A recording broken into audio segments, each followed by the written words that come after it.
And it's at this point that everything goes wrong.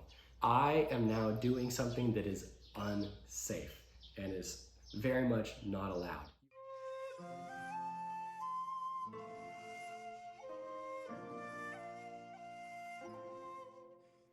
Hello and welcome back to Anaka Life. I'm Elliot Childress, and as I mentioned in my last kyudo video, I had a test recently.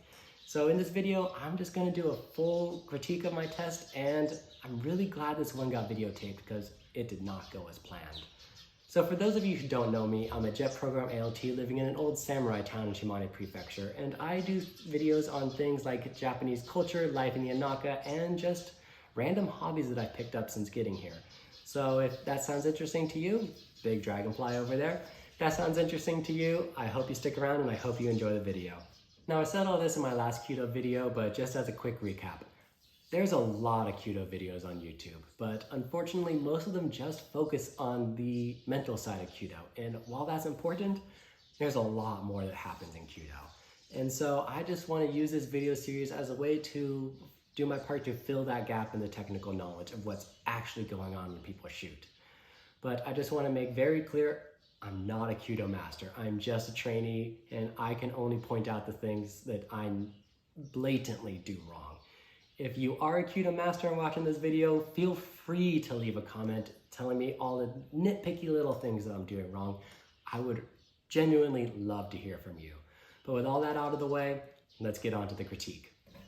Alrighty, so my mistakes begin immediately. When the person in front of you takes a step, you're supposed to be perfectly in sync with their steps. However, I'm caught off guard both when she takes her first step into the shooting area and when she does her step right now after that bow.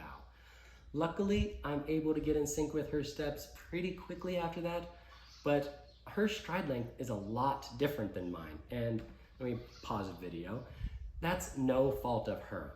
People are different sizes, and the kyudo textbook actually says you can adjust your stride length to be whatever is most comfortable for you. There's like a recommended stride length, but people are different sizes, and so she's just doing a stride length that's difficult for her or easy for her, and it's up to me to accommodate her stride length because I'm the person behind her following.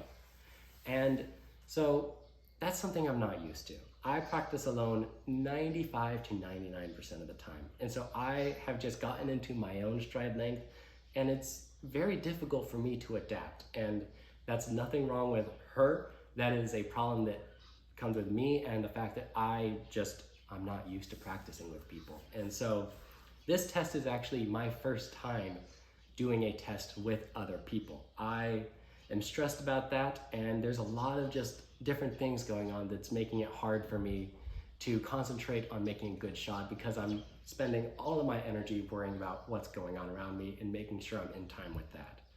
But as you can see, now our stride lengths are pretty good. We're walking up to the first shooting line, and then we step back, we kneel down, and you can see right here that I go up onto one knee before everyone else. But then after the bow, I go back onto two knees after everyone else. So I am off the pace again already. This entire experience was just me struggling to keep up with the pace. You can see right there, I step back after everyone else. Once again, off the pace.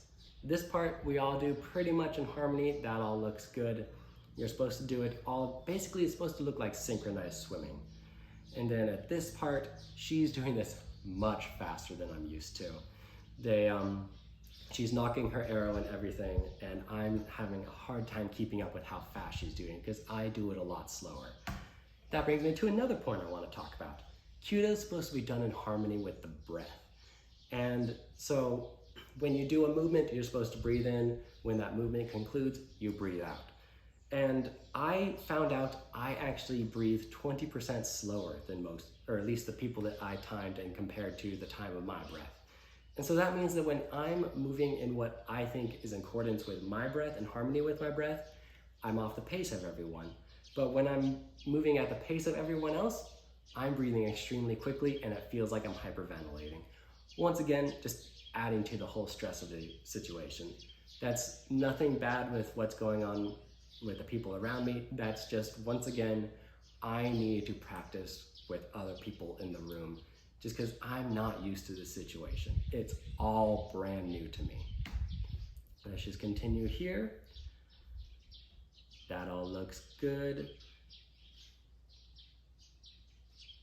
Now, there's going to be a little bit of a jump right here in the video, but that's okay because I'm just waiting for my cue. And my cue is going to be when she brings her hand down and does Dozu. That is my signal to say that, okay, you're done waiting, you can start moving again. And right here, that's the cue, I start moving. However, at this point, my right elbow is kind of low.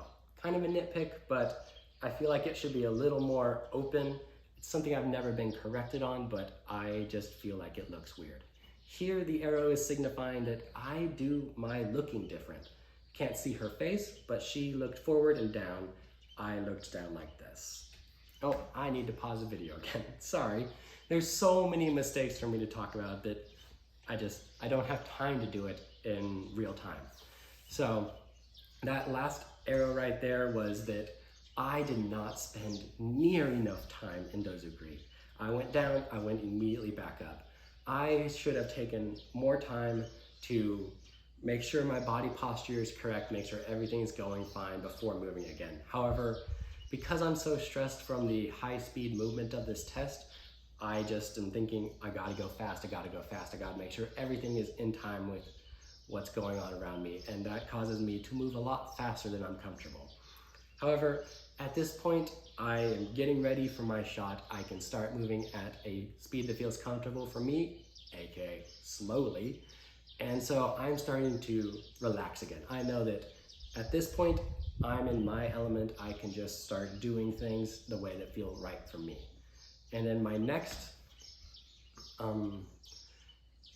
signal, that's the word I was looking for, is when she shoots her arrow. So she's going to bring her hands up. Bring your hands up. Come on. There we go. She brings her hands up. And it's at this point that everything goes wrong. She drops her arrow. And let me just pause the video again. This is a disaster. I feel so bad for her at this moment because the tests only happen like twice a year. And so she's waited a long time for this test. And to have something like this happen, it's not a good situation. So my heart just breaks for her in this moment. However, my thoughts then turn to me and I'm thinking, oh no, I don't know what to do in this situation. So I've only practiced dropping an arrow once. And so I'm not super familiar with the correct procedure of what's going to happen. And as you can see, what she does, she opens her hands, pretending that she just shot.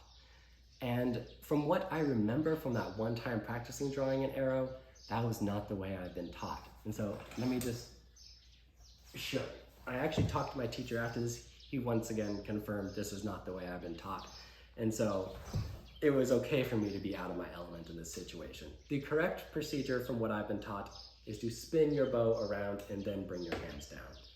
What she did, she opened her hands and pretended like she shot before bringing her hands down. Bring that back, stay. And so I'm thinking, this is not what I'm familiar with. It looks like she's just going to pretend that she shot the arrow, everything went fine, and not pick up her arrow.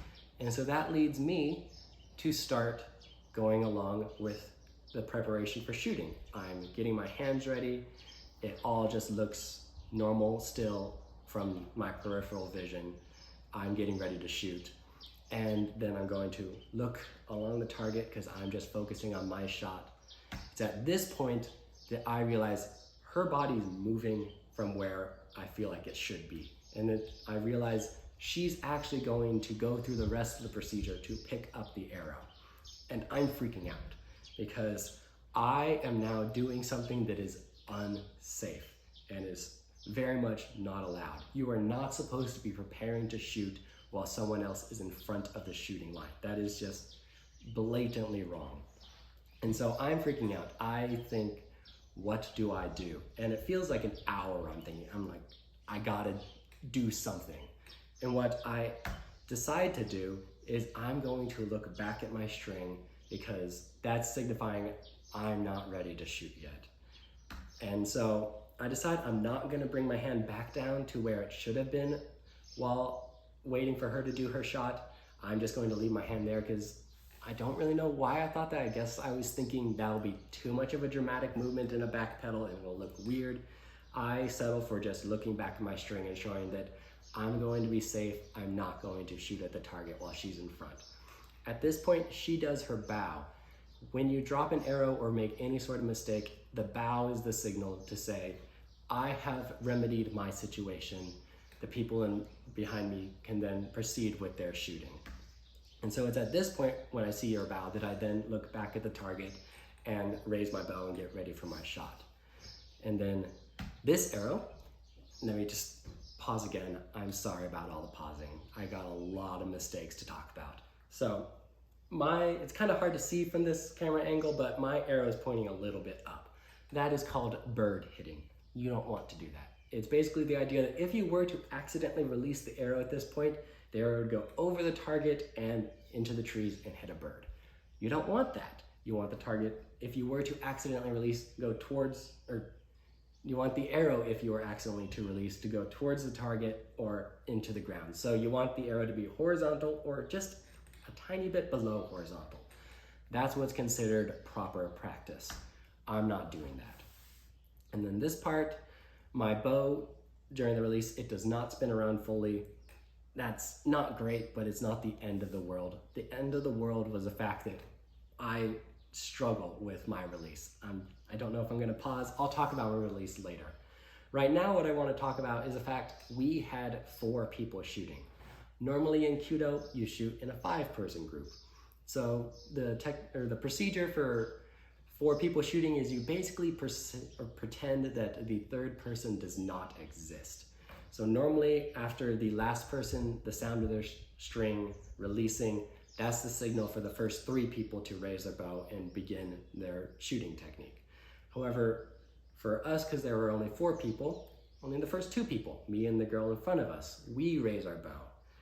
And so that's all going well. We've raised our bow, we're getting ready, and then she rallied somehow. I do not know how she got her mind back in the correct headspace for this, but her last shot was fantastic. I was so impressed at the time seeing how she was able to just clear her mind and move on to the next thing. And so her last shot, it was beautiful, it was dead center. I was sincerely impressed. That arrow right there is talking about how it's kind of a nitpick, but I kind of swayed a little when I stood up. I should just be a piston going straight up and down. And then at this part, I'm a little more calm because I had hit my first arrow. I know things are going okay. Checking the target area, just going through my procedure for shooting, waiting for her shot. I'm just waiting. She's going to look at the target area. Kind of hard to see because of the blur, because of privacy and all that. Raises her bow. All this. I'm still just waiting to hear the sound of her arrow, hoping she doesn't drop the arrow again, because once again, that's bad. But she releases, everything looks amazing, and I prepare for my shot. At this point, I'm going to do the bird hitting thing again. It's something I need to work on, but the main part of this shot that I want to talk about is the fact that I have a hard time with no-bi. Let me actually pause the video again to talk about this. No-bi is the idea that you're supposed to spread your shoulders during the shot, and that's something that I have a hard time with, just harkening back to my time with European archery. And same thing with my release. In European archery, you kind of just try to stay as still as possible during release, and you just stay here. Kyudo, you expand fully, and I have such a hard time with this because you're supposed to, it goes against everything that I've been taught for like 15 years. There's the bird hitting arrow again, and you're gonna see my release is just so jerky. It's here and then continues on with the follow through. It's supposed to be one beautiful thing, and that just, it's so bad. It's hard to watch on video because it's so bad.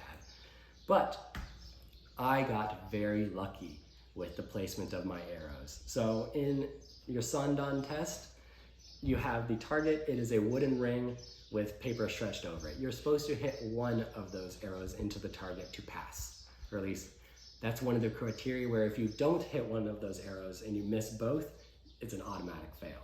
What happened for me is my first arrow hit the wooden rim of the target and deflected in, while the second arrow grazed the outside of the target. And so if I had been like a millimeter off on my first arrow, it would have been an automatic fail. What ended up happening was the feathers are actually touching and the shafts of the arrow are pinching the wooden target in between them. And so I was so happy that I hit my first arrow because it was so close to being a miss and an automatic fail. Luckily though, I think because of the problems with the girl in front of me not fully following proper procedure, the judges cut me a little bit of slack for that big mistake, and the fact that I did hit one of my arrows, I passed my test. I am now a Sandan, or a 3rd degree black belt in kyudo.